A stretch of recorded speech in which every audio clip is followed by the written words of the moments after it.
your childhood. What was yours like, and did it directly impact what you chose to do with your life? All my mother and my dad's families were both from Brooklyn and Manhattan. You know, my dad was a butcher's son, and my mom's father was a bookmaker, and who ran a diner at Canal Street and First. And so there was they met at Simon & Schuster, which was a publishing company, and still is. And my dad was a salesman, and going to City College of New York, and my mom, was a secretary.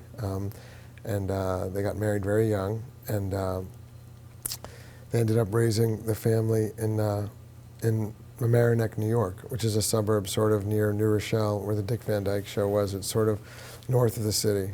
And my dad commuted to work every day, and we were sort of the first generation of suburban people, which was a big deal at the time, and I loved it. I absolutely loved it, and in retrospect, I only love it more. That Mamaroneck, New York, Mamaroneck High School is a big public high school of about 2,500 students. You know, we had like 600 kids in every class, and it was diverse. You know, I bet that area is not as diverse now, but it was diverse then. You had a lot of African American kids from the Mamaroneck Flats. You had Italian American kids from the Myrtle Boulevard area, and from Mamaroneck. Mamaroneck had a really Italian area.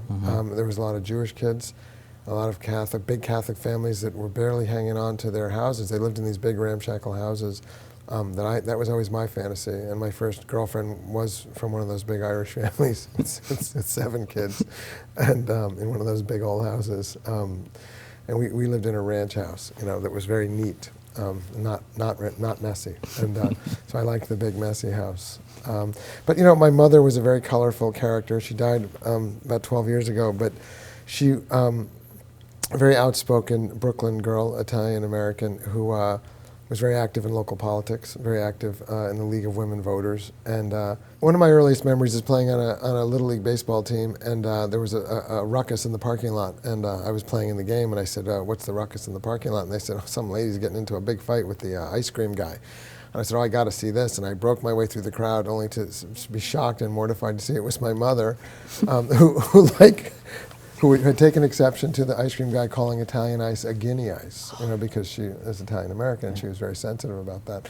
So she stood up for herself very vocally, and I quietly crept out of the crowd. But in retrospect, I admire her toughness, and I admire her outspokenness. And she is a cousin to the characters in Silver Linings Playbook. She's didn't speak with a filter too much. And she was a spirited person who, I think in retrospect, had many of the same issues my son has in the area of bipolarity, and never really got any help, which was a pity. She just kind of handled it herself, and she did great. She's had a wonderful life, but she also struggled, I think, with moods and didn't really know what to do. And of course, then people start using alcohol or pills and that aren't proper. And that's so I know that from that side of her. My dad, and one of our greatest bonding thing was, of course, watching sports, which is part of what helped me understand the Robert De Niro character. If you wanted to do anything with my dad, you had to watch TV with him, because he spent an enormous amount of his time when he wasn't working watching television. And we would watch Woody Allen and Marx Brothers movies, and Mel Brooks movies, and all those movies, including the Michael Curtiz movies and the Frank Capra movies, and the James Cagney movies, all these movies that were on television when there was only 4 channels. That was what we did when we hung out. We'd watch sports or movies. He was a minor league baseball player for the Yankees and a very serious athlete who then never exercised. Serious athletes somehow will never exercise. Some of them from that generation. Right. It's like, I don't exercise. I was an athlete. I don't exercise. I don't run in a gym. I played baseball in the Bronx. Anyway, so that's where I got a lot of my sensibility. And he's still a very talkative, I think, Holly can attest, he's a very, you go anywhere and like all of a sudden you're in the lobby of a hotel and he's yakking it up with like 4 people. I'm like, I'll see you in an hour. He's a very voluble person. So I think they had a big impact on me, and the fact that there was a lot of books in our house had a big impact. I used to pretend I was a book salesman imitating my dad, going around the neighborhood and getting to meet authors. That was where I first wanted to be a writer and an author, was because of the books. So you go off to Amherst and you graduate, and you did a lot of different things, isn't that right, before you sort of set out on your first film? I never thought of being a filmmaker, really. Never thought of it until my late 20s, really. I was going to be a writer, and I was a writer. I wrote journalism about jazz. I wrote for Jazz Times. I wrote for some very liberal, left-leaning periodicals. I went and was an organizer. I was what our president calls a community organizer. Whatever I did, I committed to it very passionately. You know what I'm saying? If I was a parent of me, I'd say, good grief. What are your two choices? Okay, you're going to be a political organizer in communities, or in poor communities, or you're going to be a writer. Those are your two things, which I suppose they could be proud of, but they might. I also remember a lot of meals where they were saying, how are you going to make a living? But you had to commit, and being a community organizer is a lot like being a filmmaker. You have to rally a lot of people to fix up housing projects, or to fix up a neighborhood, which I did in neighborhoods of Boston or Maine, Lewiston, Maine, where I worked. There was a lot of those things happening at that time, and I hope they still are happening.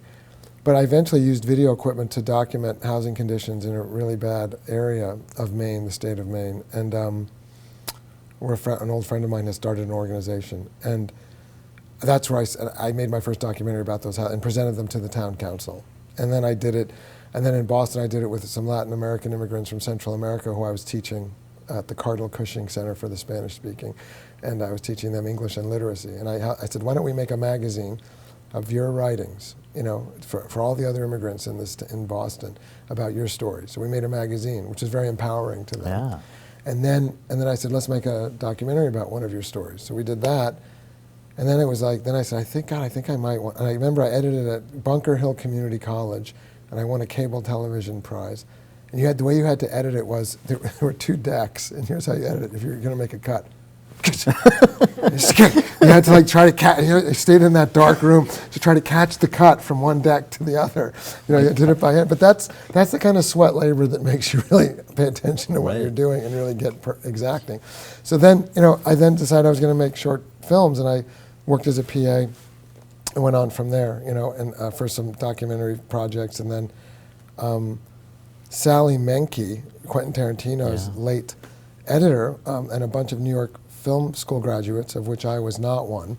I came to New York, with my not cool clothes. I remember I had zip-up galoshes and an overcoat from my dad, and Sally Menke used to make fun of me all the time because they wore motorcycle boots and leather jackets, and they lived down in the East Village. And I said, I don't know, I don't care. I just wore my galoshes. And she said, and they all knew how to make films. I didn't know nothing about making films. And they kind of helped me make my first short film, which went to the Sundance Film Festival. It was called Bingo Inferno, and I didn't really know what I was doing, but I was figuring it out. Right. And I was very lucky that they helped me out. And then I made another short film, and then the rest. Yeah.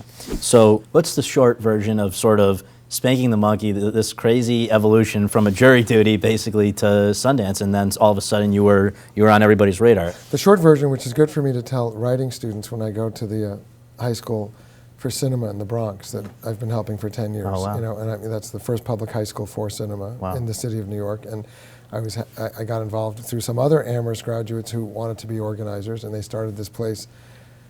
It's now a jewel in the New York public city schools. But what I tell any young writer is, there's a way I call it tricking yourself into writing. Because if you just open up and say, I'm writing a screenplay, for me that was always very daunting. So that's why I was supposed to be doing something else. I had a day job, I was bartending, I also had an office job, and I was writing a big project I kept writing it and rewriting it for the NEA. I had an NEA grant and a New York State Arts grant, and I couldn't seem to get it to come together. And it was on jury duty for 3 weeks, sitting in a jury room where I kept getting not picked for a jury because I was too opinionated. And about too many things, and so that was fine. I'd sit there daydreaming, and I had a really twisted series of narrative thoughts about a particular summer when my mom, I was just telling you about, had a car accident and was not having a very good time, and I embroidered into this fictional thing that I just said, well, that's just, and I was always inspired by the writers I'd grown up reading, which was, writers such as John Updike and also John Cheever, who wrote about the suburbs and these people suffering existential crises. Julius Horowitz, who was a friend of mine's dad, who wrote about that stuff too. But I basically said, God, you can't do that. That's just too twisted. You can't do that. But I remember I saw Gus Van Sant's Mala Noche, which was a revelation to me, because I said, look at that. He made a movie about a guy like himself who had a crush on a Mexican busboy. I was like, that was like a very important realization for me, that you could make stories. You should go to material that was unlooked at emotionally and that was intense. And so I wrote it, and I said it was just for me. And then I came out in 3 weeks, blip, right from the gut. It came right out. Wow. And then it got me my first agent, which got me out of my day job, which then I had to finance it through friends myself, and with the grant money, that I then had to give the grant money back, because they said, we didn't give you grant money to make a dark comedy about an incest, but we gave it to you to make that other movie that you didn't make. But that was okay, I gave them the money back. But I was very glad I could pay her. And then it played at Sundance, and we said we'd be happy if it just played at Sundance. That was a big deal, just to get in. I remember when we showed it to Jeff Gilmore, he'd had a bad day, and we were very nervous about him watching the film, which we cut in my living room on a Steenbeck. And Janet Grillo, my wife at the time, was very helpful with all of it. Mm-hmm. She was a great producer, and still is. And she teaches at NYU now. But we got in, and I said, okay, be happy with that. Mm-hmm. And we made little buttons that had a little monkey on the head. And then it won the Audience Award, which was, we were just wanting the film to get sold, and to pay people back. And basically, it won the Audience Award, and then was the lead of the New York Times, and that changed my life.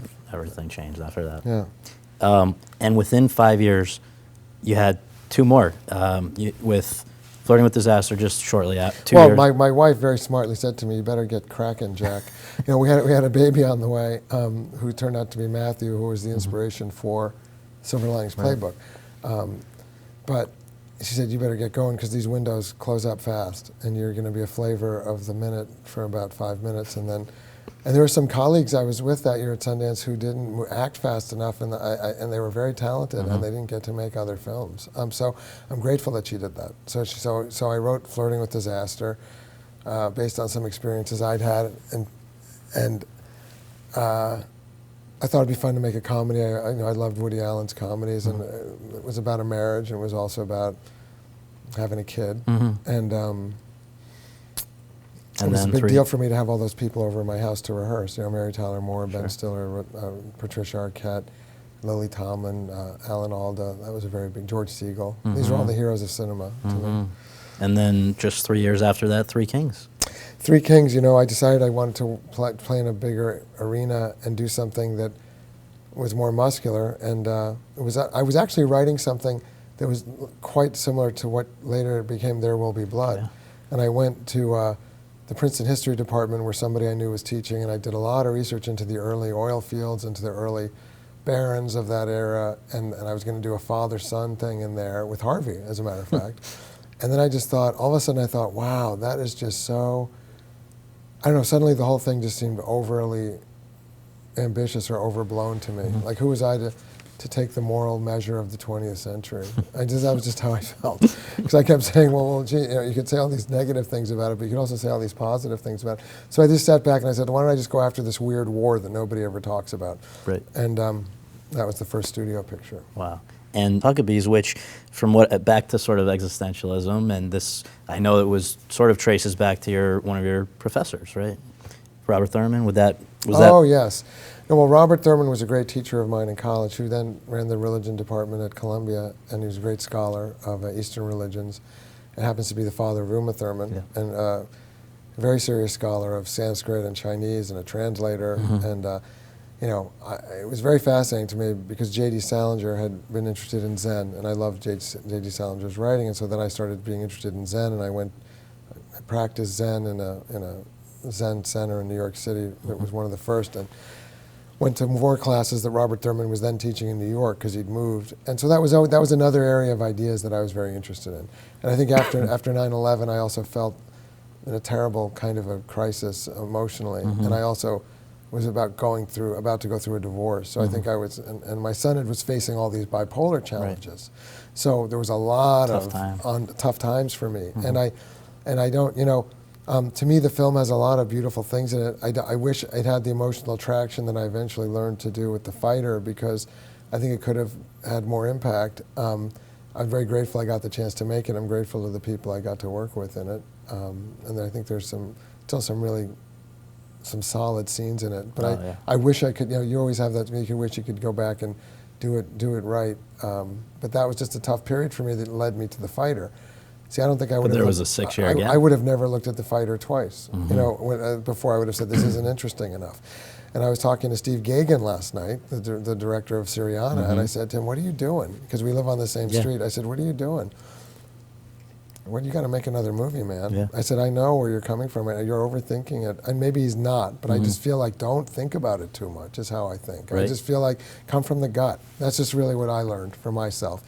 And he seemed to understand what I was talking about, because you can really start to overthink things if you've had a couple of successes. Right. And I don't think that's a bad thing. So I really just had to go from the gut. After I bungled around a little bit in my divorce years, it was a very humbling time for me. And you learn, a lot of hard lessons, but I think they made me a better filmmaker and a better person.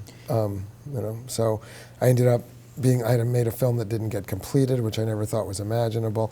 I was going to do another big comedy with Vince Vaughn at one point that didn't come together.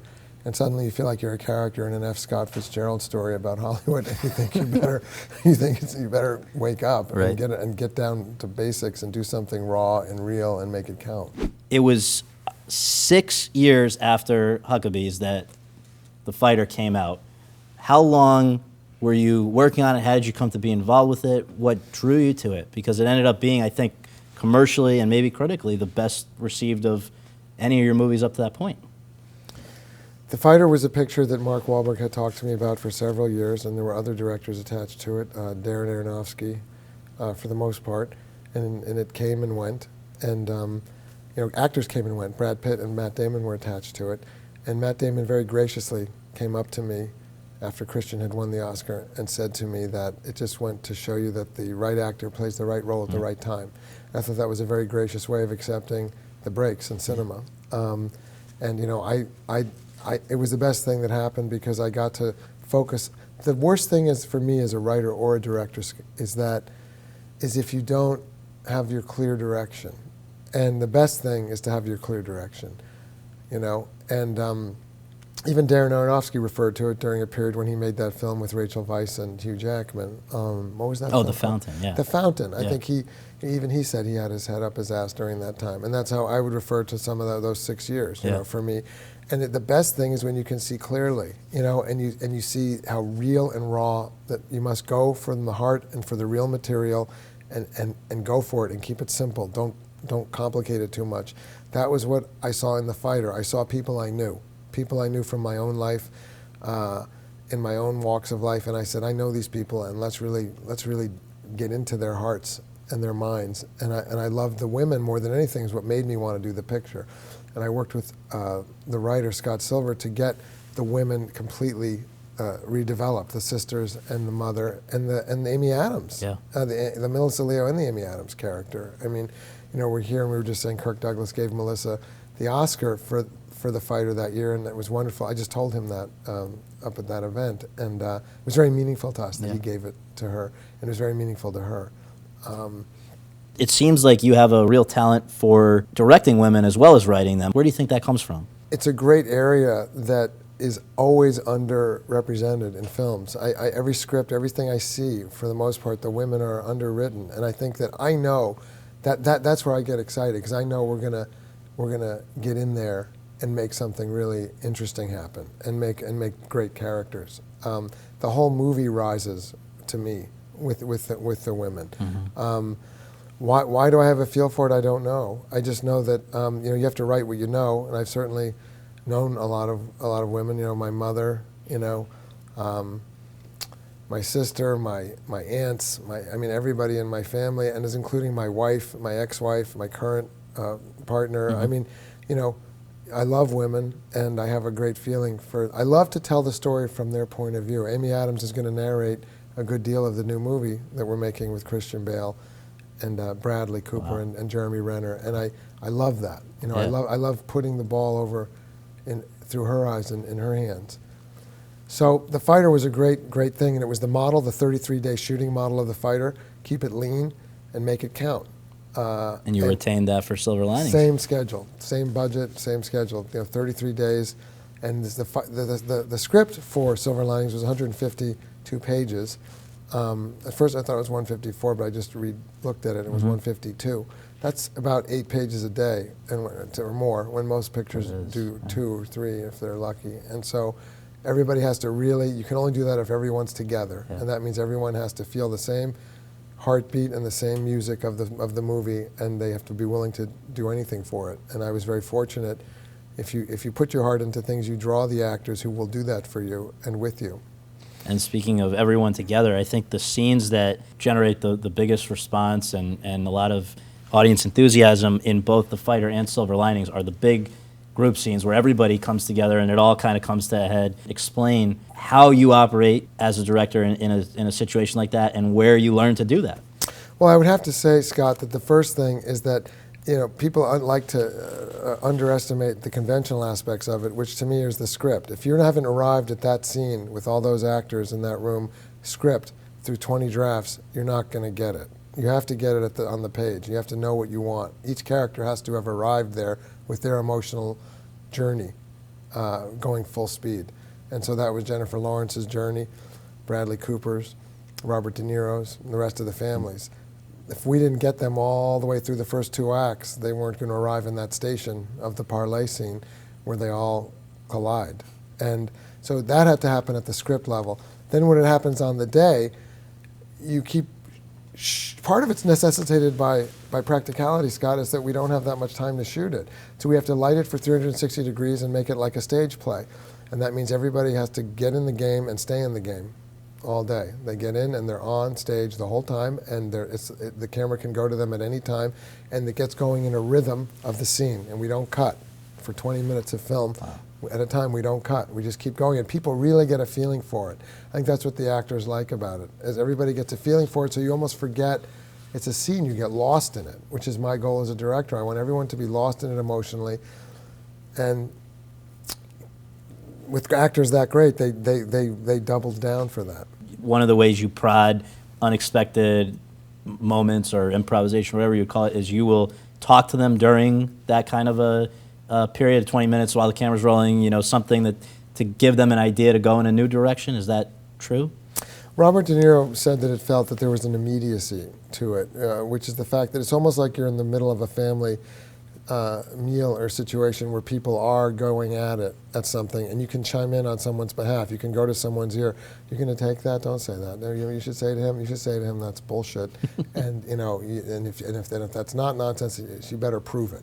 And that's what happened with Paulie Herman and Jennifer Lawrence. I mean, we really got going with them, and Paulie Herman Jennifer Lawrence accusing Paulie Herman's character of twisting the knife and winning the money from De Niro. And it was really fun to turn up the flame on that. So you would say something, like in that situation? I would say, Paulie, tell her that's bullshit. I would say, Jennifer, tell him that he's really getting off on it. He's twisting the knife right now. That he's full of it. And then that leads to, the moment where Randy says, no, that's not true, take it back. And then she goes, prove it, which was an escalation that we discovered on the day. In The Fighter, I really felt that audiences didn't understand what the movie was, Scott, until Amy Adams and Mark Wahlberg's characters, and I felt Mark didn't get the respect he deserved for that role, although greater actors like Robert De Niro saw it immediately and said so to me. That Amy and Mark sit down and face off with Christian and Melissa to talk business, and the Seven Sisters are sitting there. And that's when I feel like audiences really understand, oh, I see what this movie is. Right. It's like a gang movie about a feud, 2 different gangs in a family, and 2 sides of a family in a gang standoff. And that's where they can really start to enjoy it emotionally, because they understand where it's at. So for you, when this movie, 6 years again after the last one, which was never good. It was never intended to be a massive, widely appeal. I mean, it was originally created as an art film. I mean, you're talking about. I mean, The Fighter originally, there was a very high budget version with Brad Pitt, and Darren Aronofsky actually had an art film. So they were kind of getting an art film for a very big budget, and I think they woke up to that at Paramount, which is why they didn't make it. that's how it landed in my lap. And I didn't want, unfortunately for Relativity and Paramount, I didn't really, as much as I love art films, I didn't want to make it, I want to make it as raw emotionally and as gripping as I can. And films that are sort of meditations on things are interesting to me as pieces, you know, but for the, you got to play all 9 innings, you know. I mean, I think, if you're really going to make feature films, and I wanted to grab you for all 9 innings equally. And according to the critics, who overall is tremendously favorable response, commercially made a ton of money, and then from the awards point of view, a lot of people poo-poo award stuff and who cares? But I wonder for you if it meant something special. It meant a great deal to me. I mean, you can't really pay attention to the awards too much because you have to just focus on the work, and that's why you can't read stuff and you can't get lost in that. You'll take your eye off the ball. But to be first recognized by my peers at the DGA meant everything to me, and it meant that we would be talking about the work and not me. Who cares about me? Let's talk about the work. Right. You know, that's what we're here to do. You know, and so that's what I'm. You know, I have the privilege to do, and then, you know, it meant everything to be part of the recognition of the film that year as a nominee. You know, to me, it's an enormous shot in the arm that says, you know, gives you another chance to try to do good work again. And so I was glad that I had Silver Linings Playbook written, and we could say, let's try to do another very good film right away, you know. And I believe you have to be a very good partner as a filmmaker. You have to be a good partner to your collaborators, to your actors, and you have to be a very good partner to your financiers, because you're in an endeavor together that's a very risky endeavor, much more so than it was 10 years ago. And we're very privileged to be doing it. So I want to deliver for that. Every time a filmmaker fails, I never want to see a filmmaker fail, you know. It's bad for everyone. It's bad for everybody. You know, you want everybody to pay their budget back and to bring their audience to see the work and to keep the mystique of film alive.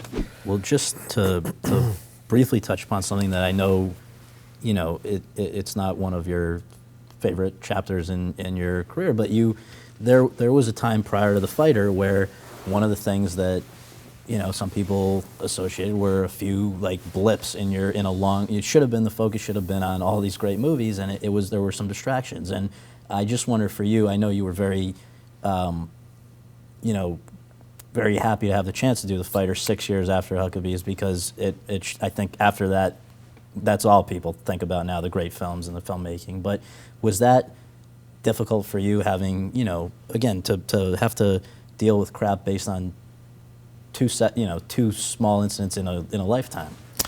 Yeah, it's no fun having any notoriety beyond your work, as far as I'm concerned. You know, and it was not something that I ever, you know, you don't want to be painted with a brush that isn't really who you are. You know, I mean, I don't,